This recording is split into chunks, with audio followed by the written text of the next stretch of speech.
Every life insurance agent is going to experience losses, setbacks, failures, and defeat. But in this video, I want to talk about why that is, how you can overcome it, and the reality of the situation, and how life insurance agents and agency owners need that in order to scale significantly. My name is Trey. I'm the owner of Agent Lead Lab. In the past 4 years, we've helped over 550 agents issue pay $40,000 per month. And on this channel, I try to talk about the strategies, tactics, and behaviors that you can go out and execute on at the highest level to help yourself hit 40, 50, 60, or $100,000 months. So as always, please make sure that you like, comment, subscribe. Let's hop right into the video. So today I want to touch on a topic that I think is super important, and it's about taking losses. All right. Now, I feel like I'm qualified to say this because of my life in general. I feel like I've taken a lot of major losses that would truthfully probably stop people from doing things. My ACL coming out of college, so my last practice ever, I didn't get a chance to go to the NFL. I didn't get a chance to do the combine pro day, none of that. And obviously that can take a major toll. I've been wanting to play since I was 6 years old. So I learned quickly that failure is just a prerequisite. It took me on a 6-year journey to eventually get there. In one of those years, I found out about life insurance. Now, when I started in the life insurance space, I thought it was like, I hated it. I was like, I don't want to do this. I want to be playing in the league, but I didn't come to find out that I loved it. So I got good. And the first thing I want to talk about is like when you take losses, sometimes it gives you the right perspective shift to scale, right? And what I mean by that, and what I mean scale, grow, improve, whatever it is, all right? So the reality is every failure is a lesson. And I know people say this all the time, and I'm not trying to preach, but I think it's important because, on this channel, we talk about a lot of things. We talk about success, money, growth. And I think that is important. But we also need to be real. There are a lot of people that are struggling, a lot of people that don't necessarily know where to turn. And I'll be honest, I've been in that position. Like a lot of times I found out very easily that okay, there are some things that we can control and there's some things that we can't control. But a lot of times the things we can't control typically take us one way or the other. Right? It takes us to the point where we're not able to keep pushing, or we feel like we're not able to keep pushing, or it turns us into a dog. And the reason I'm bringing this up is because if you watched my video a few days ago, I talked about how I lost a lot of money. My Instagram had got shut down recently. Both of them, we're growing, obviously, and we're able to push through. But the reality of the situation is that's the current circumstance that I'm in, right? And that doesn't mean that things are bad. That just means that it is the way that things are. Now, the thing that I've noticed when you go through, ups and downs in business is that it's going to make you into a better person.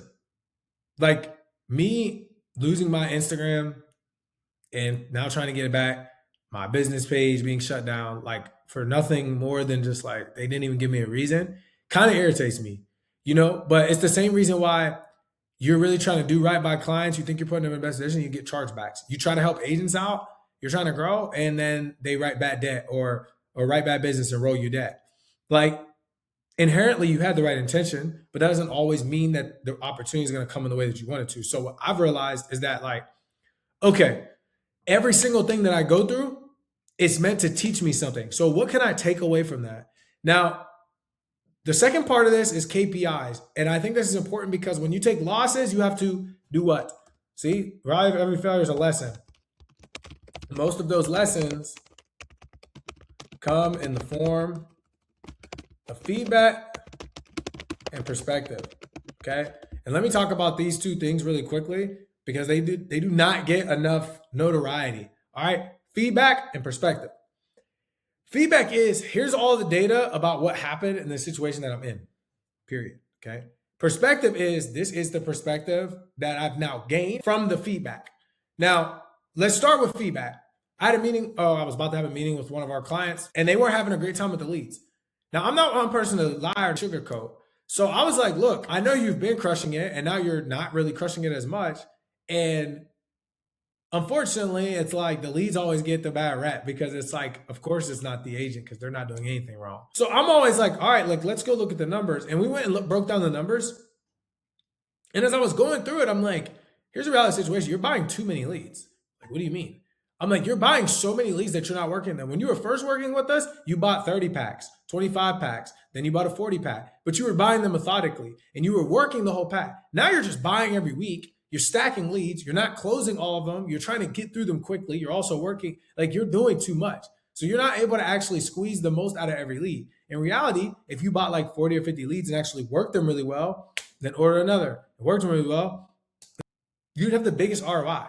You'd have the biggest ROI by far. There would be no questions, comments, concerns, nothing. It would just be the simple fact of like, okay, I know that because of that, I'm going to work these, 50 leads over this period of time. And I'm going to order another one. Now, when you're done working them, you order another batch so they keep coming in. But the reality of the situation is your job is to work the leads properly. Like some people think that when you buy 30 leads, you should close the most out of those 30 leads in the first week. And if you don't, like they're just dead. And that's the furthest thing from the truth. What happens if 4 leads out of that 30 are really good, but they're just busy that week? And they saw the ad, so they filled it out. And it may take you 2 weeks to close them. Does that mean that pack is bad? No, you look at it over the longevity of having a pack. Why do I know this? We'll have agents who buy our leads, they'll stop. 2 weeks, a month later, they'll come back, they'll run through the pack, and they'll make like 4 more closings. Like, oh, these aren't really that bad. It's like, yeah, dude, because you just gave up on the leads. See, the way I look at leads is an everlasting chart. Like every time I buy packs, I create my own infrastructure, and then I grow, and I work them, and then I grow, and I work them. And that's how I segment out the different leads. That's how I break it down. I'm like, okay, cool. Here's this, here's this, here's this, here's this. And then all I have to do is plug and play based on which one that I know is going to be the most profitable for me. So if I buy an IUL pack, I buy a pack, I work it, I buy another pack. And then I look at a month, I have 100 leads. And okay, let's say I closed 11. It's like, all right, I don't just throw the 100 away. I keep buying and I keep going back through that 100. I will find more opportunities. This is how it works. Some people just don't do that. They don't work the whole entire pack properly and then they get upset. You have to understand. So the KPI and breaking down your numbers gives you the data. They have the numbers.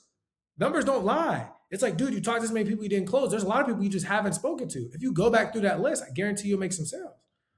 I told a guy the other day, and this is how I know that it's an inherent thing. I said, if I call your list and book an appointment, you're going to pay me $100, right? I'm like, no. It's like, well, I thought you said the leads weren't good. Like, oh yeah, they are. I'm like, well then, dude, let me call and blah, blah. And because they know that there's some level of like, dude, it's never ever really the lead, bro. Like you just might have to do a little bit more than you would like, but it's not necessarily inherent to lead. Even if the ad is a little off, like if you are trying to put the person in the right position and it still have somewhat of the data points, like you're going to be able to do your thing. And sometimes you just need to buy more, right? So the perspective is, which of those segments are you in? Are you buying too many and you're not able to work them? Are you buying too little and you're not giving yourself an opportunity? Or are you not working the leads properly? Dude, they're all different. So if you can actually sit down and analyze which is which, you will have a much better time, a much better experience. I have agents who say, I've had my best month with you. And then the next month I didn't. I'm like, bro, you do understand that like you're not going to have a great month every month. That's just not how it works. That's not how life is. You're going to take L's. That's the point of this video. It's perspective. It's all on perspective. So many people don't preach about that. They just preach buy leads, buy leads. There's no perspective. They're not giving you any perspective. They're not helping you. They're not guiding you. This video, this channel, it's more like a podcast. I just get on here and I talk because I talk about real life things. It's a conversation I had yesterday, right? I'm talking about myself. I don't like the fact that my stuff got put down. I don't like the fact that I'm like growing and scaling and then I just get smacked in the face. I don't like the fact that there's a lot of these companies out here that don't put in any work. They don't run no ads. They're not getting it off the muscle. They're not doing nothing. They're just getting it off the strength of having a name. That means nothing to me. The reality of the situation is you got to put in that work. I had to put in that work. Some people get it handed to them. Cool. That's them. They had to get off the model. That's not me. I didn't get it handed to me. There was nobody that said, hey, we're just going to buy your leads. I had to go out and cold DM. I still text people today that I know. They don't respond to me. They didn't give me no time of day. They don't respond to me. They don't say nothing. They treat me like it's like, oh, yeah, whatever. And everybody want to go to the big dog. The big dog. Forget them, bro. Go do you. Like, do you at the end of the day. The reality of the situation is nobody is going to come to save you where you're at. I hate to break it to you. It took me this long to turn up. A little tired. Don't matter. I'm here to tell you, nobody is going to come to save you. And I have to talk to myself. Nobody's going to be like, oh, we feel bad for you. No, that's not going to happen. There are people that get things handed to them because of the way that things are set up. That may not be you. Unfortunately, as a life insurance agent, ain't nobody going to hand you anything. They're not going to hand you anything. You will take failures. You will do everything right by your agents, by your people, by everybody, and you will still fail. You will lose a lot of money. That is a part of the process. If you think that that's not a part of the process, get out of the industry. Go do a 9 to 5. This ain't for you. Entrepreneurship will take L's. That's a part of it. It's how do you take the data from the L, how you take the feedback, and then you make sure that that does not happen again. That's the only way you can do it. If not, it doesn't matter. There's no questions asked. It does not matter. If you can't do that, it does not matter. A lot of people won't get out of their own way. You got to get out of your own way. Like, you have to get out of your own way. If you don't do it, then cool. But I'm just letting you know at the end of the day, that is the blueprint. Right? So I just went on a quick tangent because I had to give you some perspective on exactly what it is.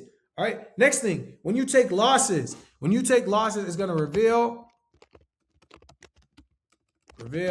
who is actually going to be there. Now, I think this is important because this is going to be staff. This is going to be sales reps or downlines or even uplines. All right. Who's going to be there? Who on your staff is going to stick around when it's like, yo, it ain't really going so well? Who's going to be there when the sales reps aren't really getting paid? Who's going to make sure they're straight? That's how I look at it. That's how I get down. You know what I mean? So it's like, who's going to be there when you don't have, when you don't actually have when you don't have the upline, the person that's going to, that you can go to? Is your upline or manager going to be there? Shoot, half these people I talk to, they don't even have strategy sessions with their people. They just bring them in and they say, all right, you can figure it out. Here's the standard. It's got to be met. And if you don't meet it because you're going through a failure or an obstacle and people aren't around you, they're not really meant to be with you. I'm sorry to break it to you. That's the reality of the situation. Nobody else wants to tell you the truth. I'm going to tell you the truth. That's the reality of the situation. If you don't like it, then it just is what it is. It's not meant for you. When I was $100,000 in debt, there was nobody there to save me. Nobody was patting my back. Nobody. It was just me and my wife and my brothers. That's it. So people were like, yeah, you good. But outside of that, nobody was coming to save me. Down bad, back against the wall. Felt like I lost everything. I said, damn, all right, well, I learned. What's the feedback? What's the perspective? Got it. Feedback, check. Perspective, check. Got it. Makes sense. Cool. Let's keep it pushing. That's how you grow. That's how you make a difference. And that's all we have to focus on. How do we grow? How do we make a difference? How do we grow? How do we make a difference? If we can do those two things, right, then when we run into feedback or we run into failure, I apologize, we'll have a completely different perspective, right? We will have looked at the data and said, I'm not going to do this again. I'm not going to do this. I'm going to do more of this, and this is going to be a difference. Even, for example, today, I felt a type of way this morning because of something that happened. And I was like, man, I don't necessarily feel like recording, but I said, I'm still going to do it because I told myself I was going to do it. And that is a part of it.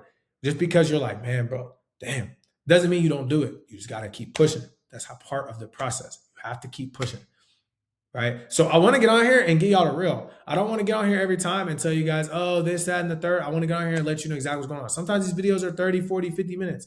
Sometimes these videos are 15. Sometimes they're 5. Because I'm just going to tell you how it is. I'm going to give you real life updates of what's really going on, right? So hopefully that makes sense. As always, please make sure that you like, comment, subscribe, and I'll see you guys next time. Bless.